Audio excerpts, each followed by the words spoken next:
Good evening, everybody, and welcome to tonight's late night agenda, Tuesday's late night agenda. Unfortunately, I have to start tonight's stream with some news that none of us wanted to wake up to hear today. The legend that is Claude from AFTV. You remember him from streams, you remember from Claude and the Bances. You'll all have your own memories of him. Unfortunately, Claude has passed away, and it's something that I think has touched and affected a lot of people today. So I wanted to open the stream by just passing our best wishes, our love, our kindness towards Claude, his family, his friends, the Arsenal fan base, AFTV, everybody out there whose lives Claude touched, because he did touch a lot of people's lives and he did impact the world in a positive way. I had the pleasure of getting to know Claude over the past couple of years, and yes, he was a flawed man like many of us, like myself and many other people, but he was a man with a heart of gold and a man who loved the sport, loved his football club, and loved the people who mattered most to him. So it is with a heavy heart that I come on tonight to say that unfortunately Claude has passed away. You may have seen it on social media, I'm sure you probably have. Everybody has had their input on this one because he was such a loved man, and he's going to be a great loss to the football community, to the Arsenal fan base, and to football fans around the world. Whatever your own memories are of Claude, whatever he made you smile, keep that close to your heart and let his memory live with you, because the man is a legend. There's another side to this, of course, which we have to discuss, and that is the side that we often talk about, and that is the impact that trolling can have on people. Now, I don't know how Claude passed away. That is yet to be, that is not my place to say. All we know is that the gentleman has passed away, and he has put some tweets out over the last few days that shows that he was struggling. And all I want to say on it is, it's not time to point the finger of blame. It's not time to be angry. It's time to remember the gentleman and to also highlight the impact that social media trolling can have on people. It doesn't matter how famous you are, how much money you have. None of this matters in these situations. Some people are lucky, like myself. I'm fortunate. I have a very strong group around me. I've a set of doctors. I've got my wife, my family, and close friends. But as we've tried to highlight numerous times throughout this pandemic, there are people around the world who live in a one-bedroom flat or live in a studio flat or a bedsit. There are people who are, for health reasons, unable to get out and interact with people or have been isolated during this past year or so. It's why we've always wanted to stream. We've always wanted to keep the community open. We've always wanted to keep that line of communication open. And I hope that Claude's passing, as sad as it is, will help us bring to the forefront the sorry folks, I'm struggling not to get angry at this. How many times do we have to talk about this? How many times do we have to see a Caroline Flack, or how many times do we have to see people struggling with mental health issues because of the trolling online and social abuse? You don't know what's happening in people's lives. Take a second before you post. And look, I'm guilty of it myself. Have all my posts always been happy and upbeat? No. I've certainly been angry at times, and I've certainly said things that I wish I could take back and things that I've tried to learn from. But if we can take anything from this, just remember, you never know what's going on in somebody's head at the other end when you type on that keyboard or you send that message. We don't know what goes on behind people's closed doors. We don't know, even if people are sitting there with a smile, what they're feeling inside. So please take a moment tonight. Maybe you say a prayer before you go to bed. Maybe you have your own way to remember Claude. But please remember Claude for the man that he was, a legend, a hero to many people, somebody who made us smile, and somebody who we're all going to be sad to go on without. So from all of us at Anfield Agenda, from myself, from Connor, from all of my family and everybody out there, we wish Claude, may he rest in peace, may his soul be at peace, and may his family and loved ones find some peace as well. We'll never forget him. I'm privileged to have gotten to know him over the past couple of years, and when I woke up today, I'll be honest, I looked at my phone and I seen a couple of missed calls from Terry from Claude's channel, and I was in and out of sleep throughout the night, and I was just, it was one of those nights we all have where we're tossing and turning, and something, maybe you've eaten too late or you can't sleep, and I was in and out of sleep, and I looked at my phone, I seen a missed call at 10:30 from Terry, and what went through my head? I thought, we're playing Arsenal. He probably wants me to come on and chat with him about the game. I'll get back to him later on. Little did I know, unfortunately, folks, and when I woke up and looked at my WhatsApp messages, then I realised what had happened. So again, it is with a heavy heart that I come on to do this video tonight, and I want to just let Claude be remembered for what he was, which was a goddamn legend that made many people smile, a beautiful soul that loved his team and loved the sport. So from all of us, mate, We miss you, we'll love you, and you will never be forgotten. I know that there's something going around, and Arsenal did acknowledge Claude's passing today, and there's something going around to try and get the club to recognise Claude with a minute's silence, and I hope that that is the case because, we are all flawed. We all say things and do things that will come back to haunt us and isn't right at the time. But what I've always said is you judge people on their character, and you will not meet a more open, heartwarming, loving, genuine individual than Claude. So may he rest in peace and all of our love. Look, ladies and gents, it's hard to move on from that to talk about Liverpool Football Club, but that's the show we're here to do tonight. So, I wanted to open up with the Claude situation because I know a lot of you out there could be struggling as well, and I want you to know that this community, this channel is always here for anybody who wants to reach out, anybody who's struggling. It is why we work so hard to do what we do, to kick people out of our chat and to keep it as civilised and as kind as it is, because people deserve a place to come, be themselves, be able to speak with an open mind and be able to show love and receive love from other people, and we'll continue to do that on here. It's why our community is so important to us. So look, folks, we'll move on. And look, I debated long and hard about coming on here tonight. I sat all day thinking, can I come on here and do a video? Is it right to do a video?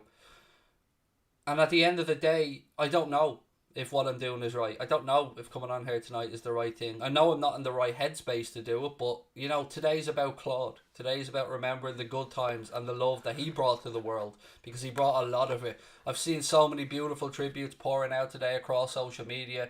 He always had time for a photograph with people. He always had time to have a laugh with people. He always had a very fond place for Liverpool Football Club in his heart as well. I remember speaking with him, and he always spoke about the time that they beat us 2-0 at Anfield to win the First Division title, and that the cops stood and the players applauded them off the pitch. And he never forgot that as an Arsenal fan, and he always held a special place and a special bit of respect for Liverpool Football Club. So again, it's difficult, and we've lost a lot of people during this pandemic, a lot of people through illness, a lot of people through mental health, a lot of people through many different things. So to anybody out there who's lost a loved one, our thoughts are with you all. And look, we'll go on and talk about football, and we'll open up with the Roberto Firmino situation, which you're probably wondering about. And so some news coming out of Spain that Atletico Madrid are eyeing up Roberto Firmino, and they actually go as far as to say in this report, I think it comes from El Gol Digital, cited by the Hard Tackle. This is the article I'm reading this from anyway. They say that Atletico Madrid are eyeing up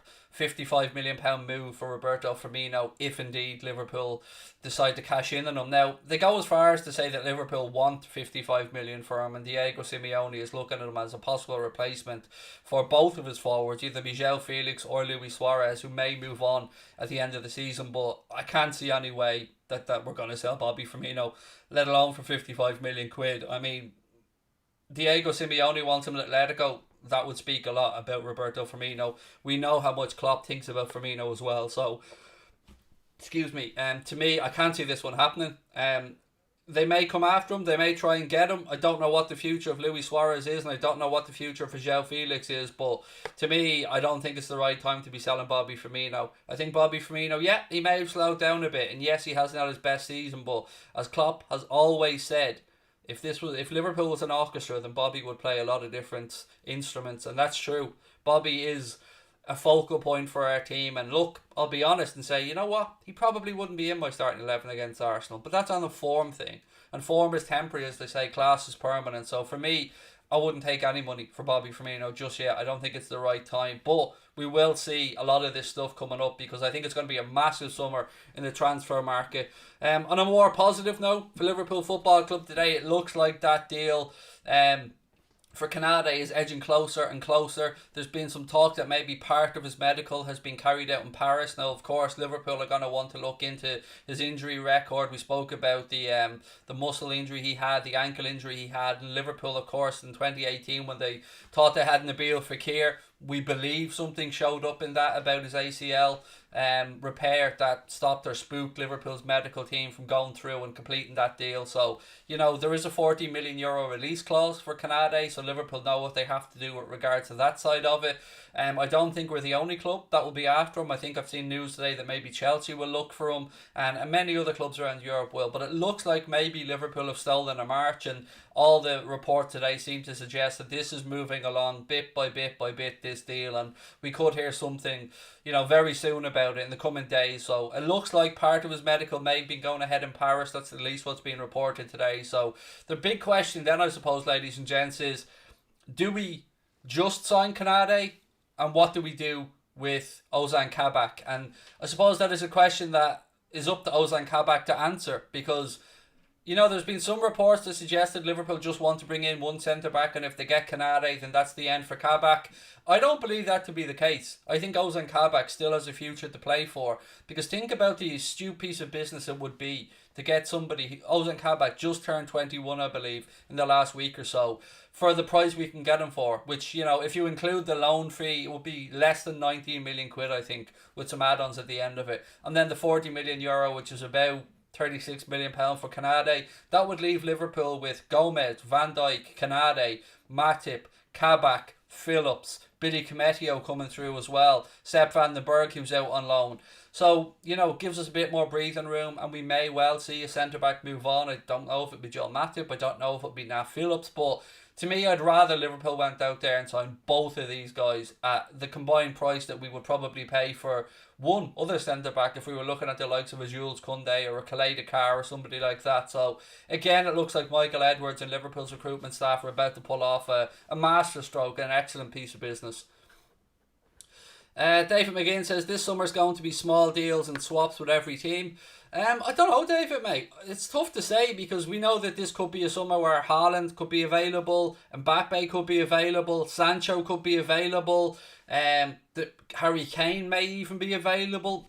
I don't know. It's a mad one this summer, because there's going to be a lot of players floating around. What's Messi going to do? There's talk of Ronaldo going back to Real Madrid. So I think it could be a bit of a bigger summer than we expect, but with that in mind, David, you could be right, mate. It could be one of those summers where the moves are a little bit creative, shall we say, in the way that they happen.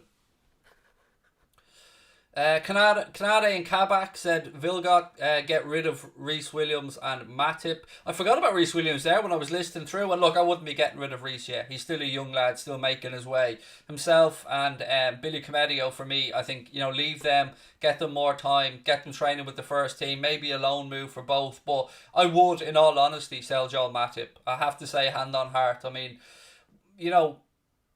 the problem we all have with Matip is nobody doubts his ability. Nobody doubts the guy's class as a centre-back. But, unfortunately, the older he gets, the worse the injuries seem to be getting. And he did have a good spell last season when he did manage to play a prolonged period of games. But other than that, I can't think of many other times where he maybe got a chance to string 10 or 15 games together in a row for Liverpool, or at least be available for selection in those times. So, I probably would. But, that being said, 30 years of age, few years left on his contract after signing a new deal. Is it going to be easy to move Matip on? I suggest it would probably be easier to move Nat Phillips on, because if anything, Nat Phillips has come out this season and shown that he is maybe of a higher calibre than the league that he was being linked to last season, which was the Championship. He was being linked with a move to Barnsley, and I think a move to Swansea, or not Barnsley, it was at Bristol, and a move to Swansea as well. So again, I don't know on this one, but I would rather. And then we've got Ben Davies as well, the forgotten man, the mystery man, Ben Davies, who we haven't even got to see kick a football for Liverpool yet. And again, I'd be fairly confident we'll see Ben Davies make a £1 million or £1.5 million move somewhere in the summer. I have a feeling, and again, it's just a gut feeling, I've no inside track on this, but I have a feeling that maybe we'll see, or there's been some talks to say to him behind the scene, look, we know you would have been available on a free in the summer, we know you'd been linked with Celtic and stuff, so if something comes about in the summer that interests you, we'll play ball. I like to believe that that's what's gone on behind the scenes there. What else we got? Craig, who do you think the forward signing will be?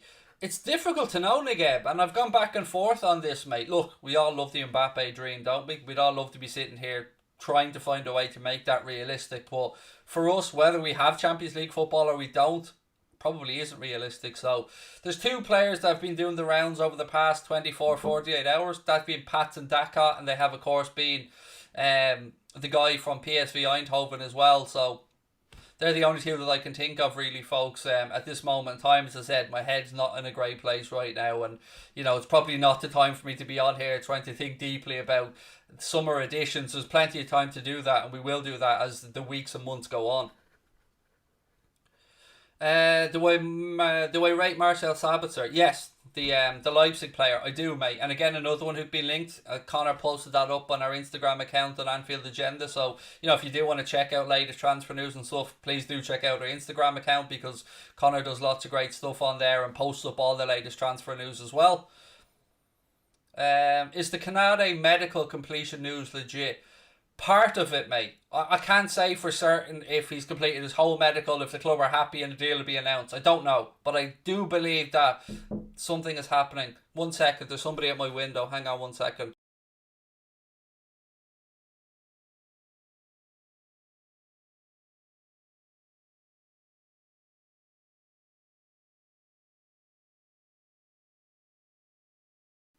Sorry, folks. There was somebody at my front door.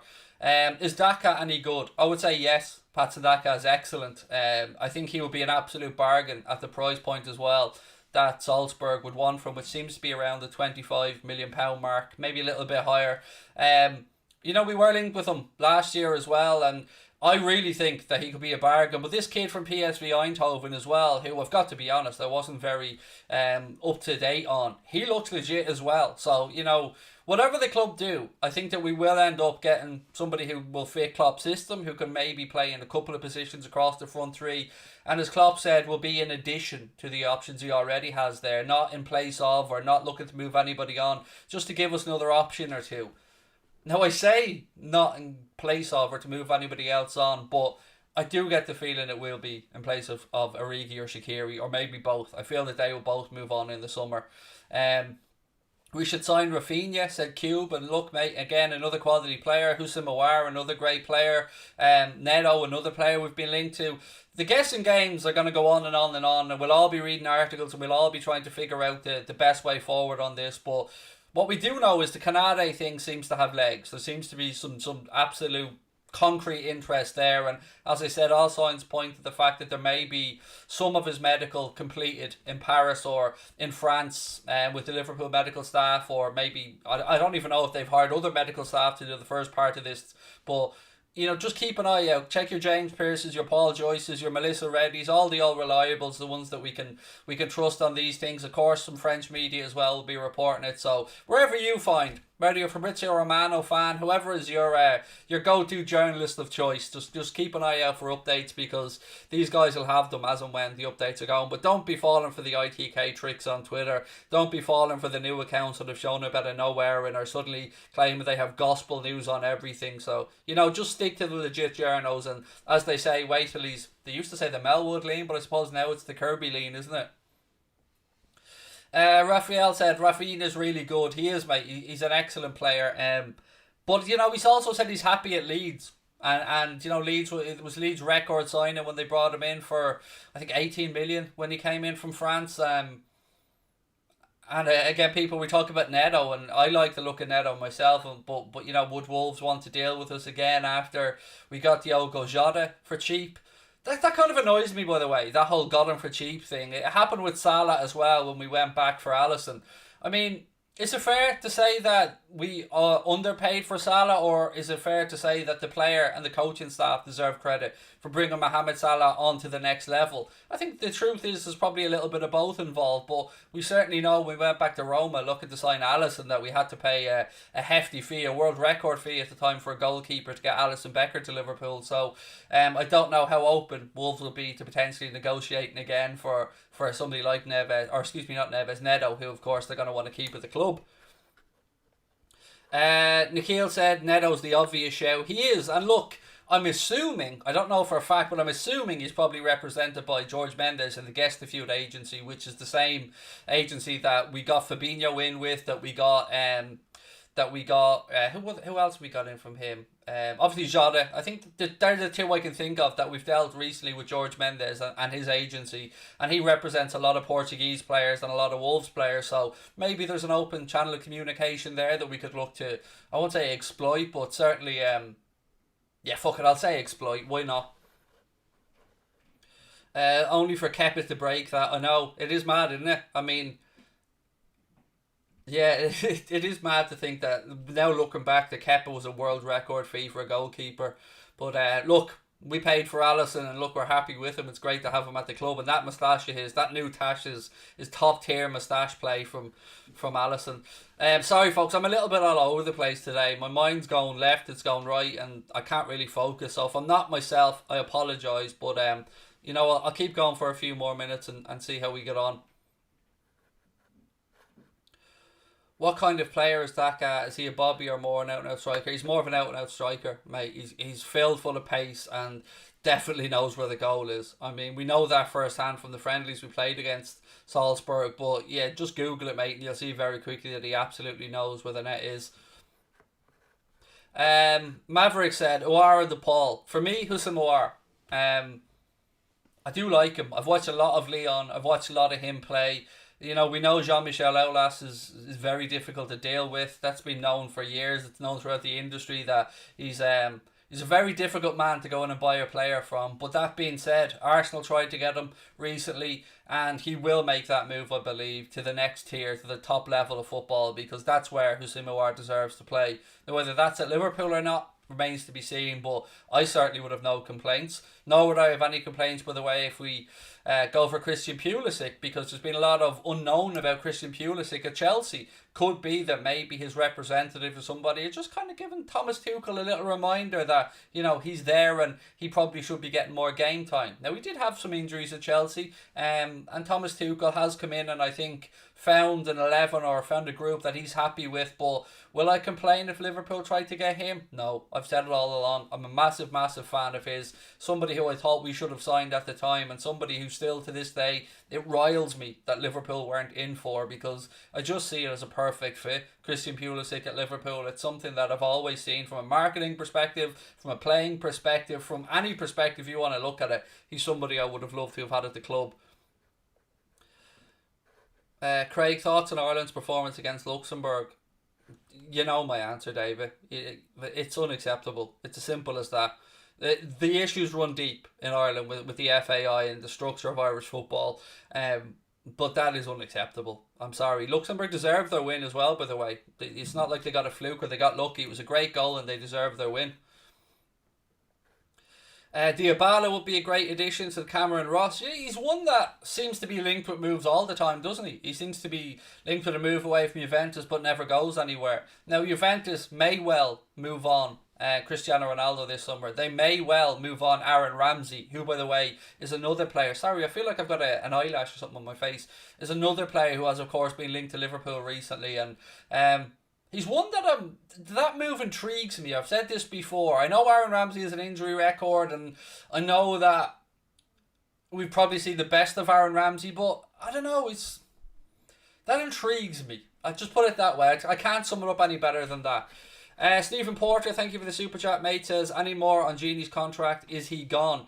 From what I can piece together, mate, the contract offer that Liverpool made him a long time ago was still on the table. You've seen stuff linking him with a move to Inter Milan. I've seen reports in Italy say that he's had a handshake agreement with Inter Milan about a move there. You have, of course, seen links with him to Barcelona, with Memphis Depay and a couple of other free transfers in the summer. Aguero has been linked to Barcelona as well. They seem to be free transfer FC this summer.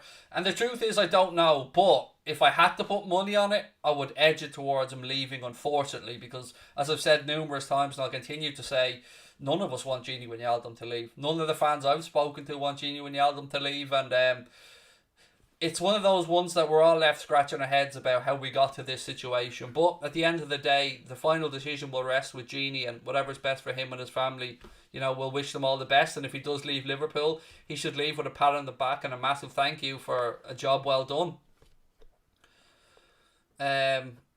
What else we got? Seeing people being trolled so horribly, can we all try and say something nice or say nothing? I know, Bernadette. I mean, even today I came off private on Twitter and I put out a tweet that said, I'm coming off private today because I want us to make a stand and show that these people that troll people, we need to root them out, we need to remove them. They shouldn't have a voice on here. And I said something like, who's with me? Now, I read through some of the responses and 99.9% of them were genuine nice people. But of course, there's always the regulars. There's the ones that said, you're an embarrassment, lad. No one's with you. All this kind of stuff. And look, I just click block, block, block, block, block. And as I said before, I'm fortunate. I'm in a place where, yeah, it does get to me. And yes, I do get down. And yes, I've come on here and been emotional about stuff. And I'll continue to be. And I'll never apologise for it because that's who I am. But I'm one of the lucky ones. I keep saying that. I might point out my flaws and I might point out how down I am. But I also know I'm a lucky person because I have a whole coping mechanism and system in place. There are some people out there who may look like they're smiling on the outside, but we never know what's going on the inside. So as Bernadette has very kindly said, say something nice. It costs nothing to be nice. And if you have something negative to say, don't say anything. Just move on. Ricky Gervais did a great piece in one of his stand-up sets where he kind of talked about Twitter as being like somebody going into a town square and going in and seeing that there is somebody giving guitar lessons on a billboard and saying, but I don't want guitar lessons. And ripping off the number and ringing up the person and going, hello? Are you the person who's giving guitar lessons? I don't want guitar lessons. Exactly. I thought that summed it up perfectly. You put your tweet out into the world or your thoughts out into the world and people will interact with it or not interact with it. But at the end of the day, they're your thoughts that are put out there. If you don't like what somebody has to say, that's your absolute right. But why not just move on? Why not just block the person, mute the person, and move on to people that you do enjoy spending time with, people that you do enjoy their content. Any content creator, whether it be Goldbridge, AFTV, anyone, just pick one, anyone, Crujo, anyone in the world, they'll all tell you that we will all understand that our content won't appeal to everybody. We don't expect it to.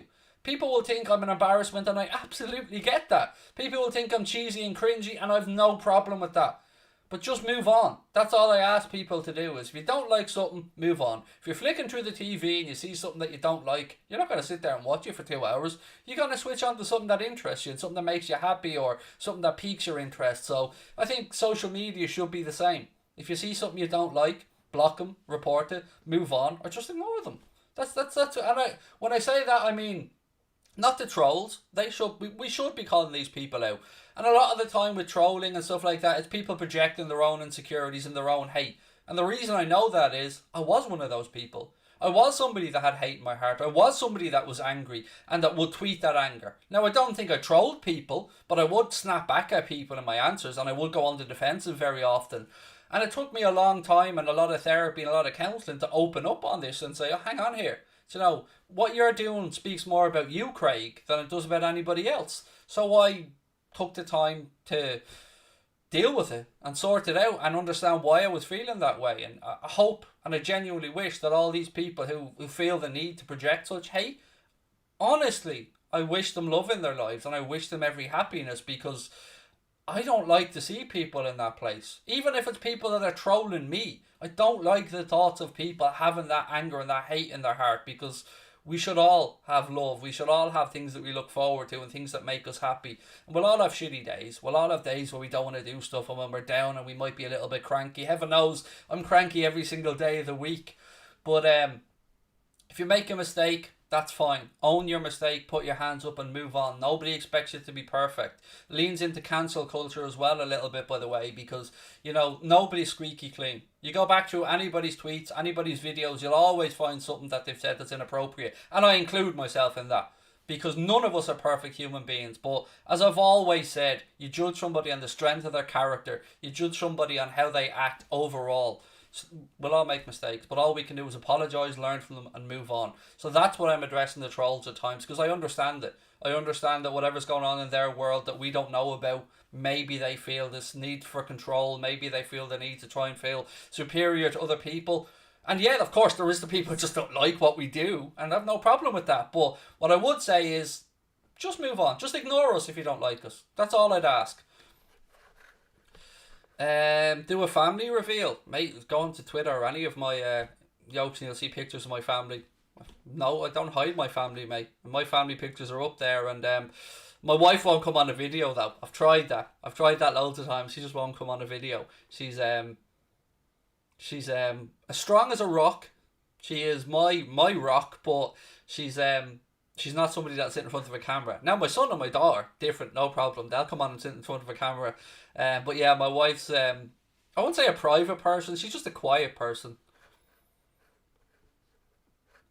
Opinions on Harvey Elliott rising the championship. Rinsing the championship. Sorry, I didn't do your comment justice there, OJSS. So let's start that one again. Alright, Craig, mate. How are you, buddy? Opinions on Harvey Elliott rinsing the championship.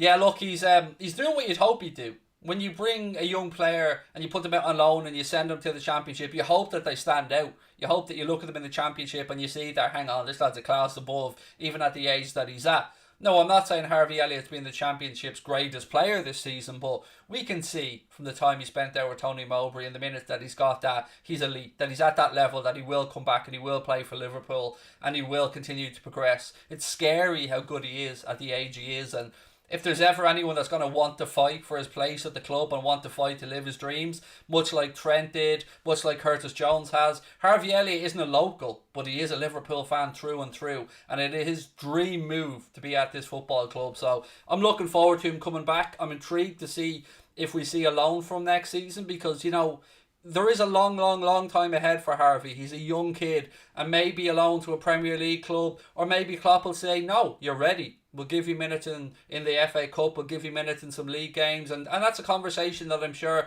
they'll have at the end of the summer. I've no doubt he'll link back up with the team for pre-season. Klopp will work with him, as he will with a lot of other young players who were out on loan, and then make that decision maybe towards the end of the window.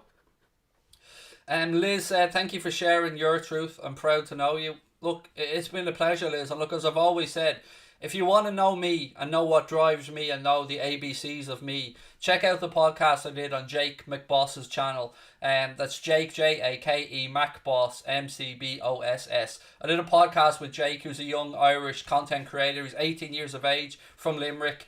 I did a podcast with him a while back, I think last week. I don't even remember what day it is, by the way, the minutes, let alone when I did that. I think it was last week. And I opened up on everything, from my parents' alcoholism to my mother's suicide attempts to my own problems to my own anger, everything. It's all there laid out. And I did it because, one, Jake's a good podcaster and he's very good at what he does. But two, I just wanted people to know the ABCs of me, but not on my channel. I didn't want to put it out here looking for attention for my content. I wanted to put it out there for people who, people who know my content, who have seen the channel, know what I'm about. They know that I've got mental health issues. They know the ABCs of me. But I wanted to just put it out there for other people. And Jake's somebody who I think is a massive future, by the way. So shout out to Jake if you're watching, man. He's 18 years of age and he's that damn good at what he does. It's scary, honestly. I mean, at his age, I was drinking flagons in fields and trying to impress young ones, not getting out there creating great podcasts like he does. So shout out to Jake as well, and please do go over and check that one out. What else have we got? Hey, when you hit 100k subs, she's coming on. If we hit 100k subs, mate, I'm not that arrogant that I'm assuming we will hit 100k subs. I'm hoping. I'll keep grinding and keep working, and you never know, fingers crossed, if you guys hit that subscribe button, you like what we do, you let people know about us, maybe we will get to the 100k, but I still don't think I'll get her on, mate. I try, but I don't think she will. And if it is, I don't think it'll be live. I think you'd have to do something pre-recorded. Go on Gogglebox, you'd be class. Hand on heart, Joshua, I've had this conversation with my daughter recently about Gogglebox, and it's something we love as a show. I watch the English one, the Australian one, the celebrity one, the Irish one. I love Gogglebox. I think it's one of the best shows out there. And would I like to be on it? Yeah, I would. I won't lie to you. I actually think what you see of me on here, watching a game, is kind of how I am watching TV and stuff anyway. So, yeah, maybe. I mean, I don't know if they'd have any interest in having us, but yeah, maybe someday my family will go on Gogglebox, because it's definitely something myself and my daughter will be up for doing. The only worry, my son will be up for doing it, by the way, but my only worry is, you think I curse? You haven't met my little dude yet, who, by the way, has just discovered DJing and is up there now on his iPad, making music. And am I proud of him? Am I proud? Fuck, I love my little dude so much, and my daughter, who's turning 17, by the way, in 5 weeks time. So yeah, so proud as a daddy to have two amazing kids, and, as I've always said, an amazing wife as well. Thoughts on Steve Bruce? That he won't be the manager for much longer, unfortunately, mate. That's my honest opinion on it, and I've nothing against Steve Bruce, but they need rid of Mike Ashley, let's be honest about it. What's your interview last night, Craig? Excellent interview. Thank you, Glenn. I'm glad you watched it, mate, and I hope it maybe gave you a better insight into me as a person. Craig, your thumbnails are amazing. Nothing to do with me, my man. Absolutely nothing to do with me. I've said it before and I will say it again. Connor Crosby is the other half of Anfield Agenda, and anything that you see that looks good, just assume he made it, because I can't do it. I can't do thumbnails. I can't do any of the technical stuff. I recorded a video earlier on about my top 10 Premier League strikers of all time, and that's going to be coming out on Thursday, I think. And even at that, he had to like walk me through it like I was an idiot. Just go, well, like I am an idiot when it comes to stuff like that. He had to walk me through it, like at the countdown from 10 to 1 about when to click which button and yada yada. But you know, this channel would not exist without Connor, who a lot of people often say, who is Connor? Because he's not in many videos, but yeah, the hardcore Anfield Agenda fans will know who Connor is. He is the person that taught of the channel. He is the person who does all the hard work behind the scenes, and he is the person who I want the 100k for. Not for me. I want him to go to his dad with that YouTube silver play button at 22 years of age and said, hey dad, you know the thing I started when I was in college? Well, yeah, look at this now. We're just on the cusp of this becoming a business. We've got 100,000 subscribers, and I want him to have that father-son moment, because his father, I've met his father, and he's a gentleman, loves his son and his daughter dearly, is a hard-working, honest man as well, and yeah, I'd love him to have that moment, that father-son moment together. Right, what else have we got before we finish up? We need Marcellino to replace Klopp. We're not even thinking about replacing Klopp yet, mate. We're a long way away from that. 2024, he's contracted at the club. Is Firmino your favourite Liverpool player? Yes, he is. Bobby is my favourite Liverpool player. Yeah, I've made no secret of that. I love our beautiful Brazilian lunatic, the karate kicking, no looking goal scoring Bobby Firmino. But I'll also be the first one to admit that he hasn't hit the heights that we're used to. But I still don't want to sell him. I still want to see him at Liverpool Football Club next season. We want Sabrina. I'm going to let her know, Dave. I'm going to see if I can talk her into the 100k video. I like that idea. So we'll all work on that one. So we'll see if we can talk Sabrina. Maybe what I can do is maybe I'll get her into our Discord group soon. And that might soften her up a little bit. So if anyone doesn't know what our Discord group is, it's for Anfield Agenda FC members. Like many other channels, our membership is $4.99 a month. If you want to become an official member, there's a link at the top of the chat. There's a link in the description as well. You get use of all the custom emojis that you see people putting in, like the Blame Connor and stuff. You get the Anfield Agenda logo beside your name. And see, Scotty there has just gotten his year-long membership badge a while ago. He's got the diamond badge. So congratulations to Scotty, and thank you for being with us like so many other people as well. And you also get access to our members only Discord group, which is where we not only talk shite a lot of the time, let's be honest, we talk about mad stuff in there, but we also talk about stuff that we can't really speak about on here, the less trustworthy transfer gossip and stuff like that as well. So if you do want to become a member, just click on that join button, but it is $4.99 a month, excuse me, like the same on most other channels as well, by the way. But look, ladies and gentlemen, as I said, I'm going to leave you tonight. I'm going to say goodbye. I will see you wonderful people tomorrow. 8:30, I think, or maybe I'm a bit earlier because England are playing. I'm not sure, but that's why it's important to make sure you have your notifications turned on. Hit a like button as well. Don't forget to subscribe to the channel. And I want to end the stream just how I started it, by saying that today is a day that none of us wanted to wake up to hear the news of Claude's passing.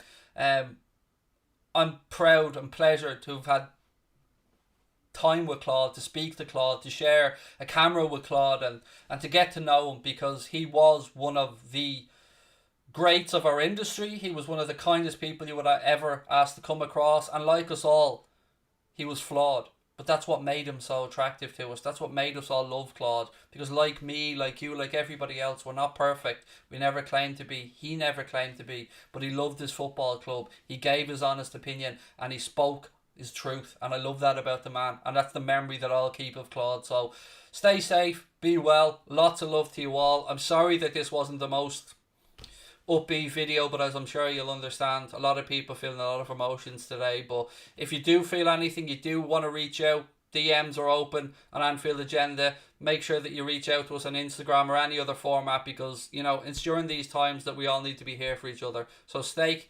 safe, look after each other, and lots of love, folks. I will talk to you soon.